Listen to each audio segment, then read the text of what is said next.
Chers tous, un petit mot pour partager autour du vivant, de ce qu'on appelle le vivant et aussi pour, comment dire, mettre un peu d'espace par rapport à la signification des mots. Parce que je vois que les mots, que c'est important, hein, on essaye vraiment d'avoir les mots les plus ajustés possibles pour essayer d'être au plus proche de la vérité, hum, tout en sachant que celle-ci n'est pas nommable. Du coup, là, moi, mon élan, je vois qu'il est à être vraiment détendu avec les mots. Vraiment détendu dans le sens où je vois quand moi je peux utiliser un mot pour décrire quelque chose et puis un autre pour décrire la même chose, sachant que du coup ça a une nuance différente, peut-être même contraire. Et j'aime ça puisque ça, comment dire, du coup ça ne permet pas vraiment de faire ce que voilà, notre fonctionnement aime tant, c'est-à-dire rassembler toutes les pièces du puzzle pour en faire un paysage cohérent. Et là, mon élan, c'est vraiment juste que les pièces du puzzle puissent exister en tant que telles, sans que quelque chose, sans qu'un fonctionnement en nous cherche à les mettre dans un ordre précis, à les emboîter pour, voilà, simplement pour avoir le plaisir de le définir, de le ranger, voilà, quelque part.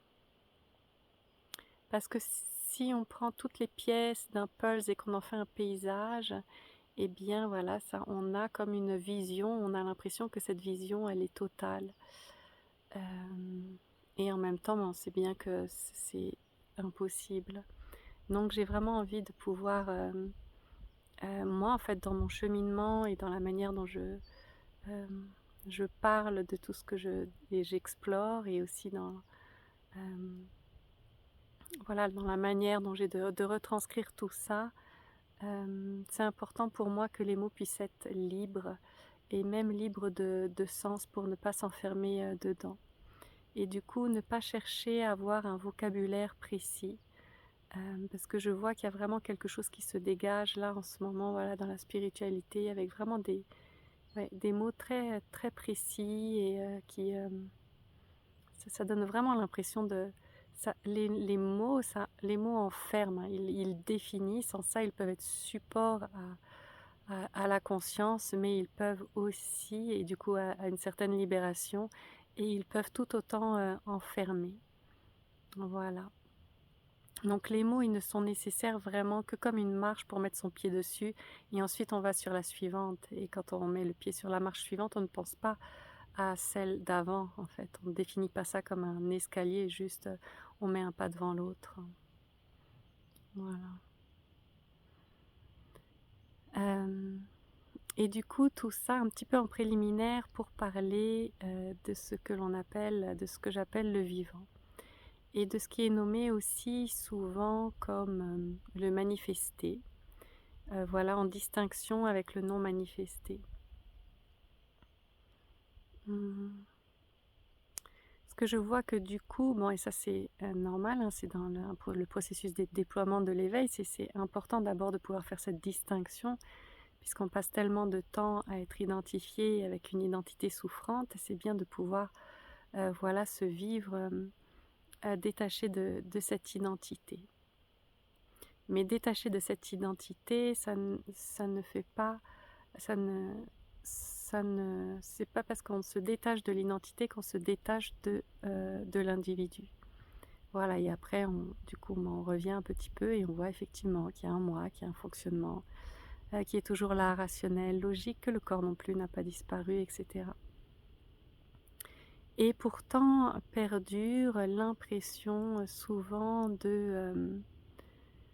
comment dire, pas forcément de distinction, mais comme s'il y avait une primauté, c'est-à-dire comme s'il y avait aussi quelque chose d'essentiel qui serait vraiment l'essence, et de laquelle c'est vraiment le truc très, très commun, voilà, comme vision et de cette essence naît le manifesté. Voilà. Du coup, c'est comme si le manifesté, donc le vivant, les objets, tout ça émerge du non manifesté. C'est comme si c'était un peu un sous-produit d'eux. Hem, Vraiment. Et souvent d'ailleurs, c'est pour ça qu'il n'est pas considéré. On considère l'essence dans son absolu et on ne considère pas, le vivant, avec autant de, comment dire, d'importance que l'essence. C'était comme si on vraiment se dit dans tous les cas, vraiment ce que l'on est, c'est ce qui ne change pas. C'est vraiment cette essence, c'est vraiment ce silence. Voilà.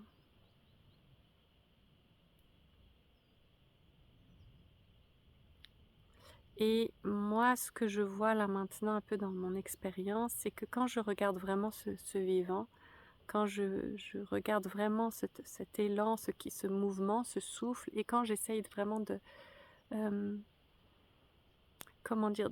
D'explorer ça, de vivre cet élan, ce souffle, eh bien je vois, finalement, hem, qu'il n'est plus possible de mettre des mots. Voilà. Parce que les mots, qu'il n'est plus possible de le nommer non plus.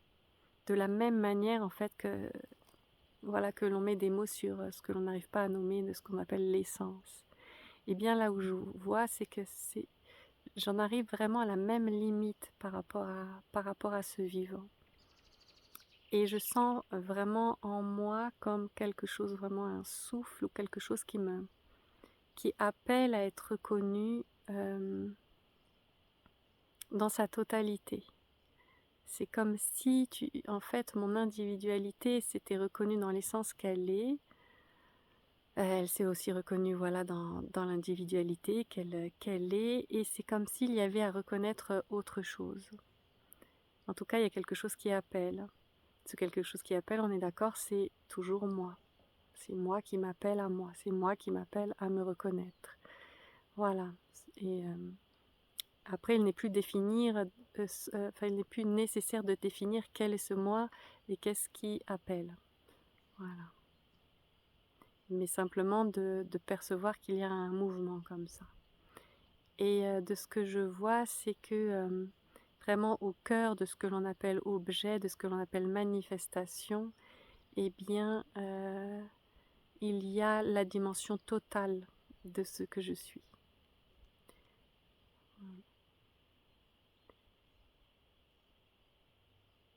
Voilà, vraiment totale, c'est-à-dire il n'y a plus à cet endroit-là, comment dire, pas de hiérarchie, mais de, voilà, essence, d'où jaillit, et ça n'a pas de sens. C'est encore une représentation, finalement.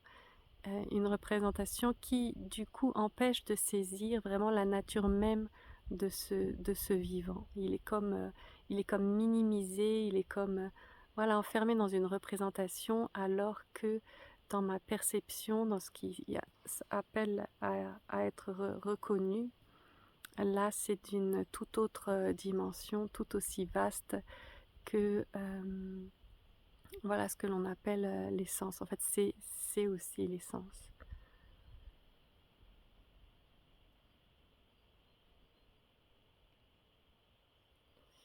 Mm. Bon, je sais pas si c'est très clair. À vrai dire, ce n'est pas forcément très clair pour moi non plus. Mais c'est juste que j'avais envie de, voilà, de commencer à vraiment à mettre en avant voilà, cette distinction que l'on fait avec euh, comme si, voilà, il y avait l'essence et ce qu'il compose et la manifestation. Et ça, je vois que ces mots-là ne correspondent pas à ce que je vis maintenant. Voilà, peut-être je vous en dirai plus prochainement.